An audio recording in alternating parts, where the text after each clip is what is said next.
vécu cette contre-attaque du ministre de l'Intérieur? C'est particulièrement d'utiliser le terme de calomnie et de chasse à l'homme alors qu'une enquête judiciaire est en cours et qu'il est lui-même ministre de l'Intérieur.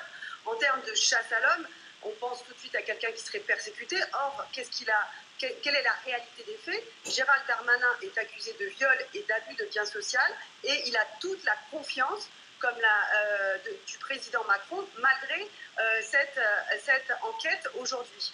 Et notre colère est tout à fait légitime et l'indignation est énorme dans la société puisque à l'ère de MeToo, on a parlé de la libération de la parole des femmes, que le gouvernement et le président de la République lui-même se permettent de commenter une enquête judiciaire en cours pour dire qu'il est calomnié, qu'il est accusé à tort et qu'il fait d'ores et déjà acte de l'avenir de cette plainte, c'est-à-dire un classement sans suite serait attendu dans cette affaire. C'est extrêmement problématique également par rapport à la question de la séparation des pouvoirs et que le président de la République comme le ministère de l'Intérieur se permettent de juger avant la justice, c'est choquant.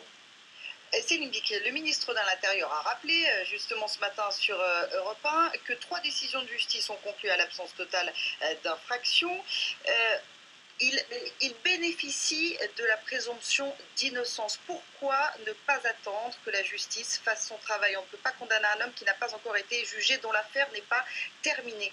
Alors, il y a 2 sujets. La présomption d'innocence, c'est le fait qu'effectivement, un accusé est présumé innocent jusqu'à ce que la justice puisse amener des preuves de sa culpabilité. Ça, on est sur un terrain judiciaire. Nous nous focalisons sur un terrain politique. Aujourd'hui, le président Macron a rappelé, lors de son discours du 14 juillet, que le féminisme et la lutte contre les violences sexistes et sexuelles étaient au cœur de sa politique.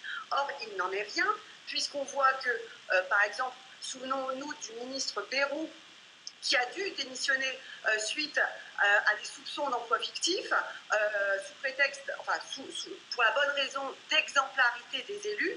Ici, où est l'exemplarité des élus? On est vraiment sur autre chose que des emplois fictifs, on est sur un viol et abus de biens sociaux. Un viol est un crime jugeable en cour d'assises et M. Darmanin encourt jusqu'à 20 ans de prison.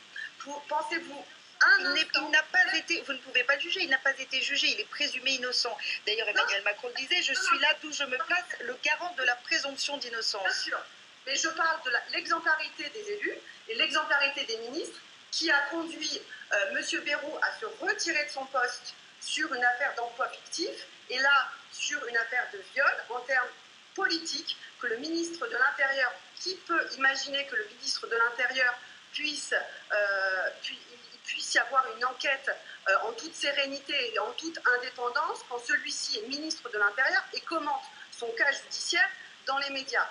Quelle est la différence entre M. Bayrou et à qui on a demandé l'exemplarité et qui s'est vu retirer son poste et M. Darmanin? La vérité, c'est que dans ce pays, le viol aujourd'hui n'est pas considéré comme un chef d'inculpation qui est grave.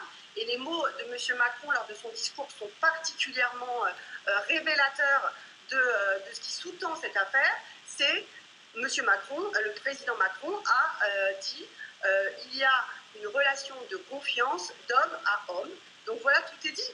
Tout est dit. On est aujourd'hui dans une culture où la parole des femmes est déniée et qu'ils assument complètement que cette femme ment et que M. Darmanin a toute la confiance du président Macron et ça pose un grave problème quant à la capacité du système judiciaire à mener cette enquête comme il faut et je pense que nous sommes effectivement effarés parce que nous ne pouvons pas imaginer un instant que l'enquête se déroule exactement comme elle serait pour n'importe quelle autre personnalité qui n'aurait pas ce poste de ministre.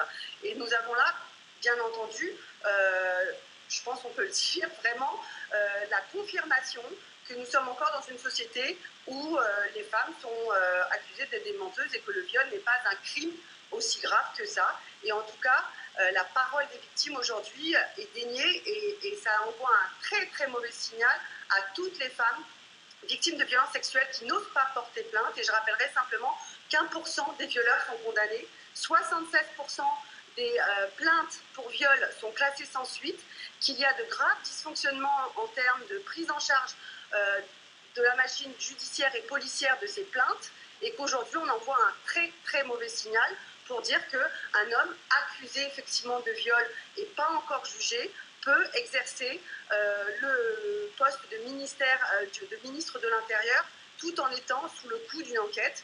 Et je rappellerai encore